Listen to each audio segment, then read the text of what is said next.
Masu hikimar magana dai suka ce dai baki shi ke yanka wuya. Akwai wasu bidiyoyi guda biyu na makwabtan Fatima, matan nan da aka yi mata ta'addanci a kashe ta da 'ya'yanta guda 6.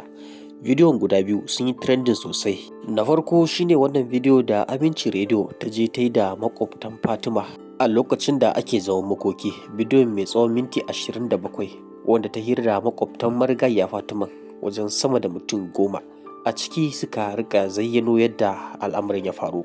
Wannan mutumi shine na farko a cikin bidiyon, kuma shine jawabin nasa ya fi trending a social media har ya ja hankalin hukumar 'yan sanda. A cikin jawabin nasa ya yi ikirarin cewa sun kai ɗaukin gaggawa ma wannan Fatima, kuma ya ce da idansu ma sun ga makasan a saman katanga.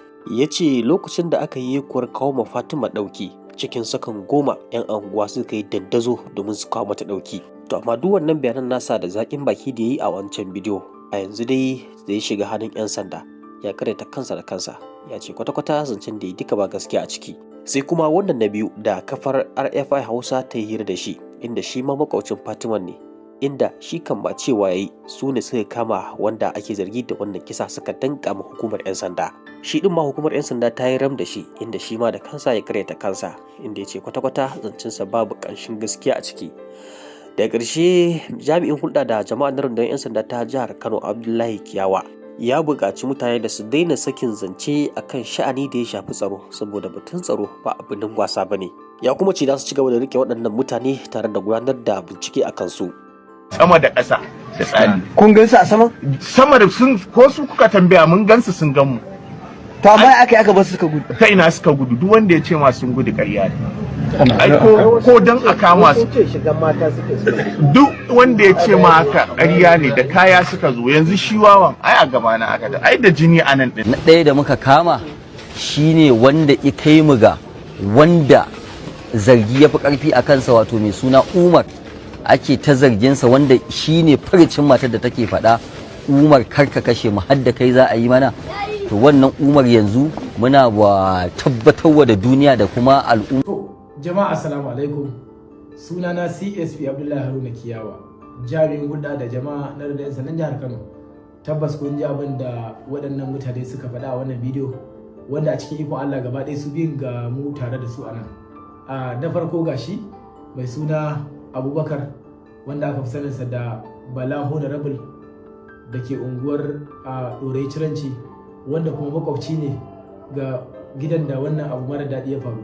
Na biyu kuma akwai Munir Yahaya, da shi ma yake wannan unguwa ta Ɗorai Ciranci, wanda mun ga waɗannan videos nasu suna ta yawo, wanda al'umma da suka gani abin ya dame su suka kira mu suna tambayar menene gaskiyar abubuwan da waɗannan mutane suke faɗa. Na farko a takaice, a cikin ƙanƙanin lokaci gaba ɗaya abubuwan da suke faɗa duk ƙarya ce, ƙirƙirarren zance ne. Abin da ya ba mu mamaki, su waɗanda ma ya kamata a ce suna unguwar, da ya kamata a ce sun kai ɗaukin gaggawa na musamman sun taimaka, duk ba su ba. DPO da 'yan sanda da suka je wurin nan sun samu ɗaya daga ciki, musamman shi wannan makoci, don su samu bayanai a wurinsa. Bai ba su kowanne bayani ba. A ƙarshe sai nuna cewa ai waɗannan da suka zo ma ya gansu a sama, maganganu dai wanda kai kana ji ma ka san akwai alamun abubuwan tambaya. To shi yasa mai girma kwamishinan 'yan sandan jihar Kano CP Ibrahim Adam Bakori PhD na farko ya ce muku godiya, adoyin da kuke yi shi yasa muka kai ga nasarar a cikin ikon Allah gaba ɗaya waɗanda suke da hannu a cikin wannan kisan kai gashi sun zo hannu, kuma binciken ana ci gaba da faɗaɗa shi, kuma za a gurfanar da su a gaban kotu domin a musu hukunci. Mun nemo shi saboda abubuwan da ya faɗa ƙarya ne gaba ɗaya, wanda mu da muka gani, musamman wanda ya danganci bayan da muke gudanar da aikin da yadda aka yi aiki din.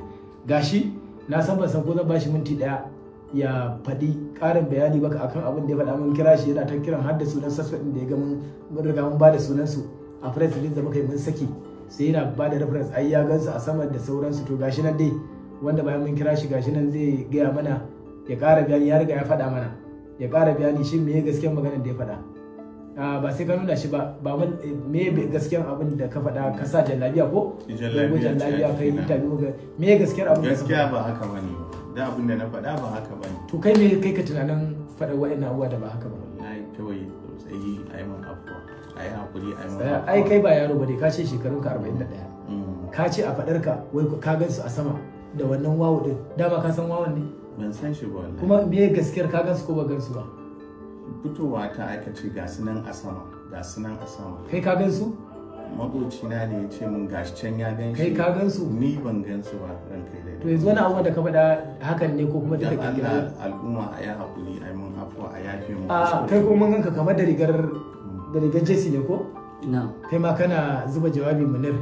Munir dan unguwan ne kuma shi a bayanan da yayi wai ya ce ai su sun kama ma masu laifi. Ku ji wani ikon Allah ba. Shi zuwa wai masu laifin ma wai sun kama sun dan gadifiyo.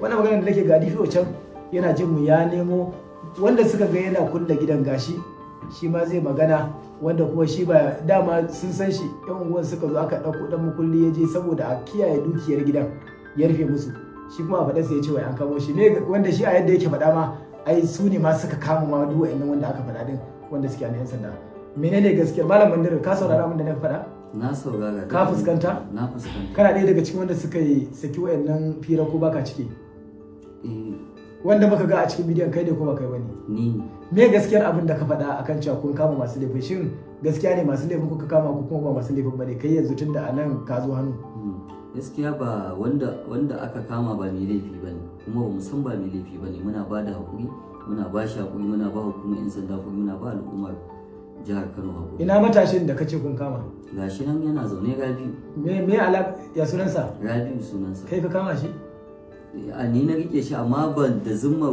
wannan dai shi wannan yana ɗaya daga cikin wanda yan sanda suka kama suka baya nuna daga su ciki yana ɗaya daga cikin wanda ake zargi baya daga ciki to kai me ya kai ka a gurin gasunan sun maka bayani me ya kai kai wannan abuwa wallahi saboda sanda ne tunanin mai laifi ne na ba da shi ban san ma ya bayani ya kare ba dan ban siya lokacin da matan nan take neman taimako gaba ɗayan ku biyu a cikin ku waye ya kawo taimakon gaggawa ko wani dan uwanka ko kusa da gidan tunda ku kuna unguwa kai kana kusa makoci shin kun kawo daukin gaggawa da ya kai ga kun kama wani wanda aka kawo su daga baya na ba ma ungon ma gaba ɗaya to abin da ya sa ne muku wannan jawabi yanzu haka dai waɗannan mutane suna hannun yan sanda kuma mai girma kwamishinan yan sanda ya bada umarnin a gudanar da bincike a kansu za mu yi amfani da wannan dama mu ji hankalin al'umma wannan abu da kuke gani na gudanar da tsaro harkar da ta shafi tsaro ba harka ce da mutane za su zo suna wasa da ita ba haka kawai jami'an tsaro suna binciken su kai kuma kawai kaje kana sakin baki da ƙarya da sharri da abin da ba shi bane don ganin cewa kai a ɗauka wani ne kai kayi kokari